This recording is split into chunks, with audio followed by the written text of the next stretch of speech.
Halo semuanya, selamat datang kembali di channel saya. Di video kali ini kita mau melanjutkan pembahasan soal-soal kimia kelas 10 bab 6 stoikiometri. Di video kali ini kita mau membahas tentang hukum Dalton ya, yaitu eh, dan juga kemudian kita mau membahas soal di latihan 6.2. Nah, untuk pembahasan soal-soal sebelumnya silahkan cek linknya di bagian deskripsi. Kita mulai saja.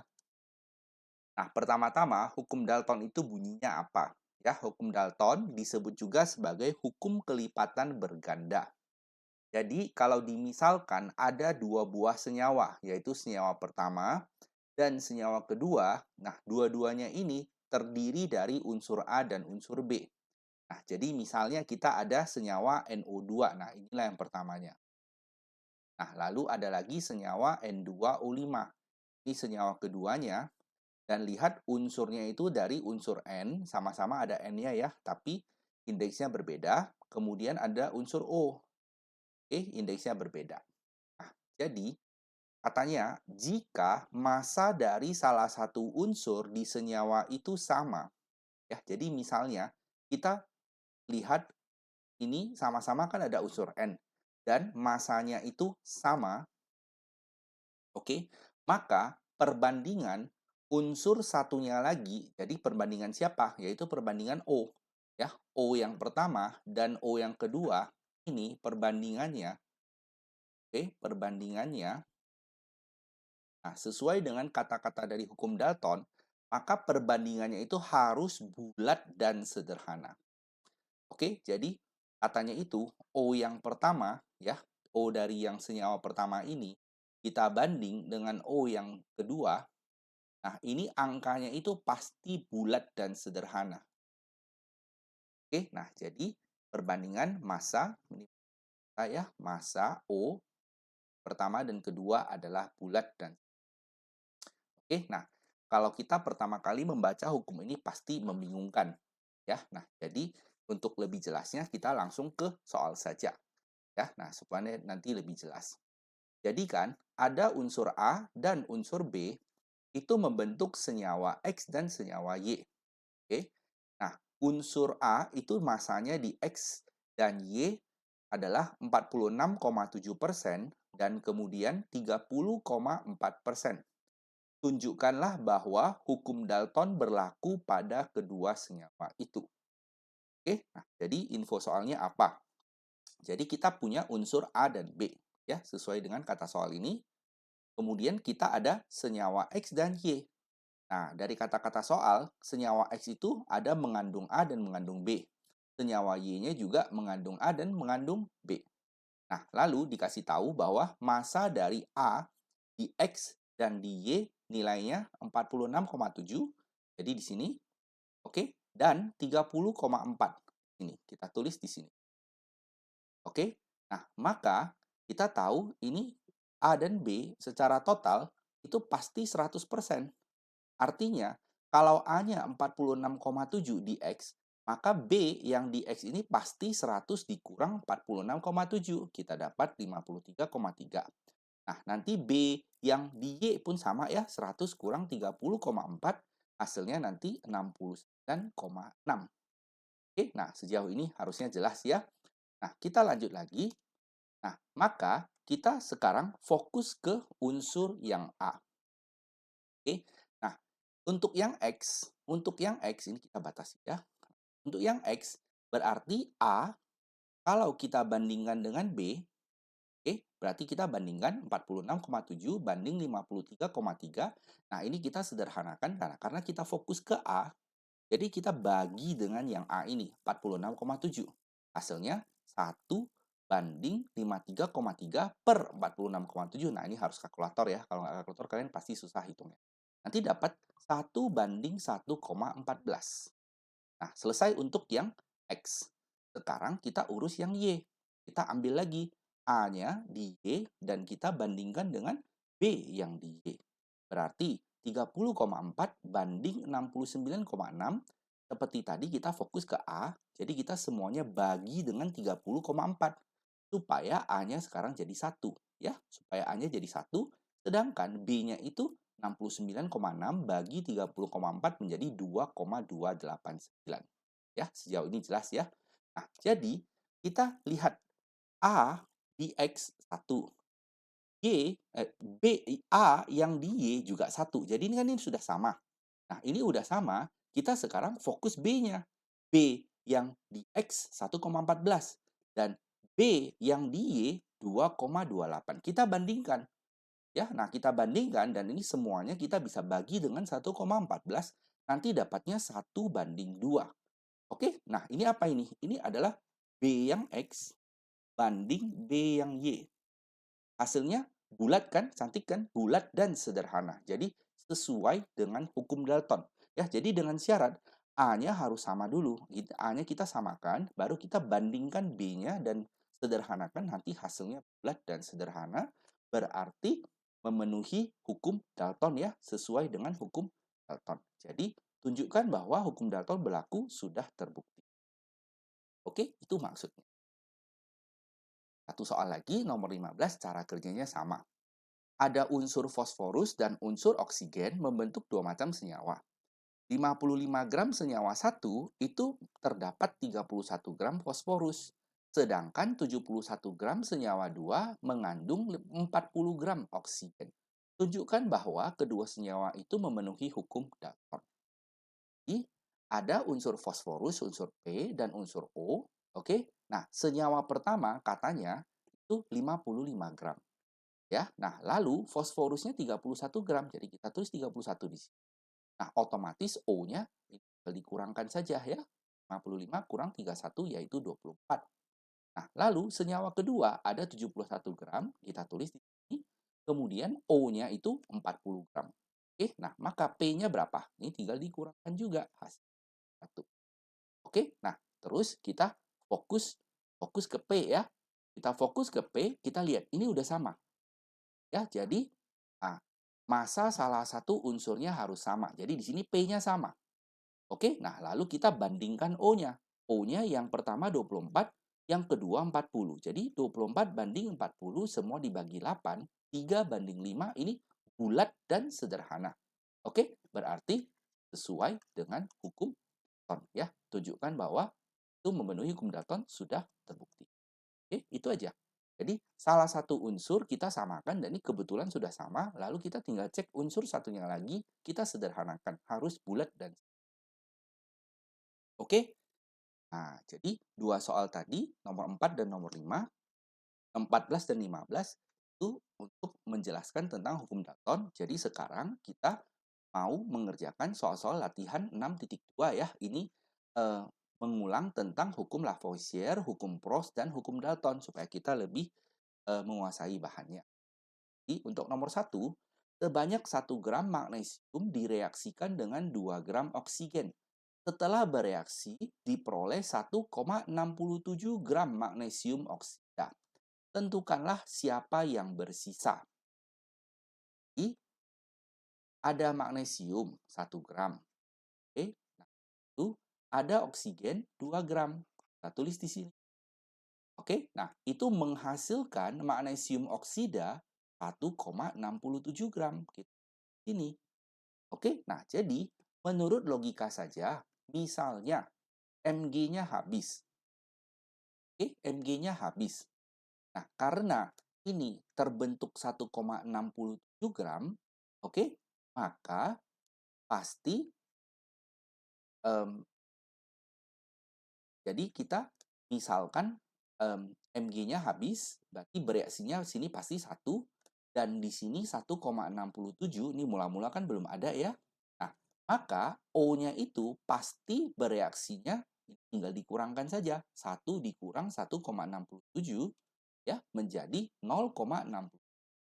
Oke, artinya Mg-nya habis, tidak ada sisanya lagi ya. Nah, jadi O-nya itu bersisa 2 kurang 0,67 yaitu 1,33 gram.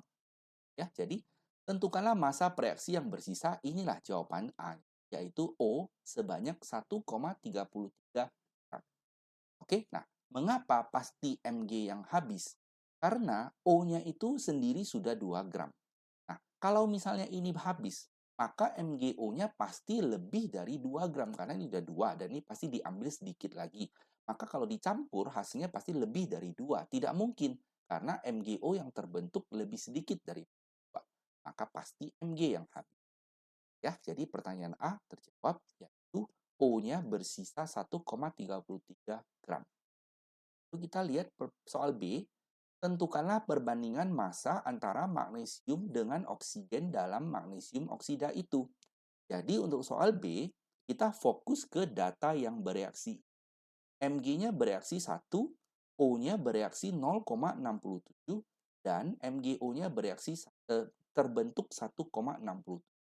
Nah, kalian ingat ya, 0,67 itu kan 2 per 3. 2 per 3 itu 0,66. Kita bulatkan jadi 0,67. Jadi, ini adalah 2 per 3 dan 5 per 3. Nah, semuanya kita kalikan 3, nanti dapatnya 3 banding 2 banding 5. Nah, permintaannya kan hanya yang magnesium. Jadi, berarti kita maunya Mg banding O adalah 3 banding. Oke, sekarang soal C. Berapa gram magnesium oksida yang dapat terbentuk jika direaksikan 5 gram magnesium dengan 4 gram oksigen? Jadi, sekali lagi kita tulis reaksinya ya, Mg banding tambah O menjadi MgO. Mula-mulanya Mg-nya 5 gram. Oke, dan oksigennya 4 gram. Kita tulis di sini. Kita sudah tahu ini perbandingannya 3 dibanding 2. Oke, nah ingat kembali ya, untuk menentukan siapa yang habis, oke, kita ambil nilai mula-mulanya, kita banding dengan perbandingannya. Jadi, 5 per 3 hasilnya 1,66. 4 per 2 hasilnya 2. Nah, 1,6 lebih kecil, maka kita tahu Mg-nya yang habis. Jadi, kita tahu bereaksinya pasti Mg-nya 5. Nah, lalu untuk yang O berapa? Nah, kita gunakan ketentuan ya, yang ditanya per yang diketahui kali mula-mula yang diketahui. Jadi, kita mau cari yang O berarti 2 per 3 kali 5. Menjadi 10 per 3. Ya, nah untuk yang MgO, berarti ini kalau 3 banding 2 berarti kan banding 5 ya. Berarti yang ditanya per yang diketahui kali yang diketahui. Oke, jadi 5 per 3 kali 5 menjadi 25 per 3. Nah, kalian boleh aja bilang saya mau ambil ini. Kan dengan ini boleh karena kita gunakan hukum Lavoisier. Sama saja. Oke, jadi sisanya Mg, tarik garis ya. Untuk yang Mg tidak ada lagi. Untuk yang O, kurangkan ya, 4 dikurang 10 per 3. Nah, untuk yang MgO berarti 25 per 3 adalah 8,33 gram. Itulah yang ditanya. Berapa gram magnesium? Ya, ini yang ditanya. Good. Nah, sekarang soal nomor 2. Ya. Sebanyak 4 gram kalsium direaksikan dengan oksigen yang berlebih. Kata kuncinya ini, oksigennya berlebih, berarti pasti ini. Oke, nah, massa kalsium oksida yang dihasilkan ternyata 5,6 gram. Oke, nah jadi dari kalimat pertama ini kita sudah tahu bahwa ada Ca ketemu dengan O menghasilkan CaO. Oke, nah mula-mula Ca-nya 4 gram, oksigennya tidak usah tahu karena dia berlebih. Terus bereaksinya ini pasti 4 karena ini berlebih. Berarti ini pasti habis dan CaO yang terbentuk ini 5,6. Maka kita tahu pasti O yang bereaksi adalah yang ini kita kurangkan dengan 5,6 berarti hasilnya 1,6 gram. Ya. Jadi kita tahu bahwa Ca banding O banding CaO pasti 4 banding 1,6 banding 5,6. Oke, nah ini kita sederhanakan saja ya, semua dibagi 10, lalu semuanya kan dapatnya ini. Nah, banding 2 banding. Oke, jadi angka 1 udah selesai. Kita tahu perbandingannya, Ca banding O banding CaO. Nah, sekarang pertanyaannya adalah berapa gram kalsium oksida yang terbentuk jika 10 gram kalsium direaksikan dengan 4 gram oksigen.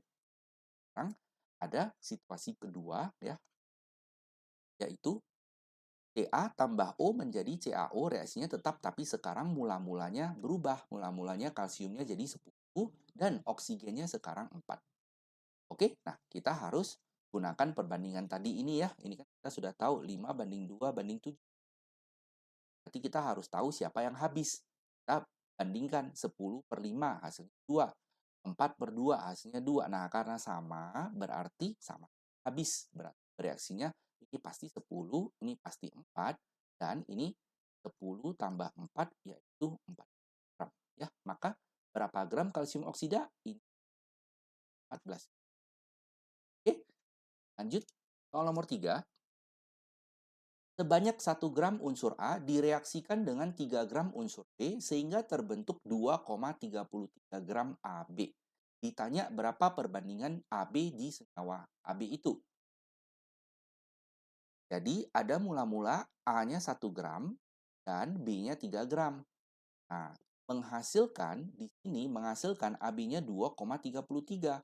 Nah, seperti nomor 1 tadi, karena A-nya hanya 1 gram dan B-nya 3 gram, tidak mungkin ini tidak mungkin habis. Pasti tidak habis. Karena kalau ini habis, maka AB-nya pasti lebih dari 3.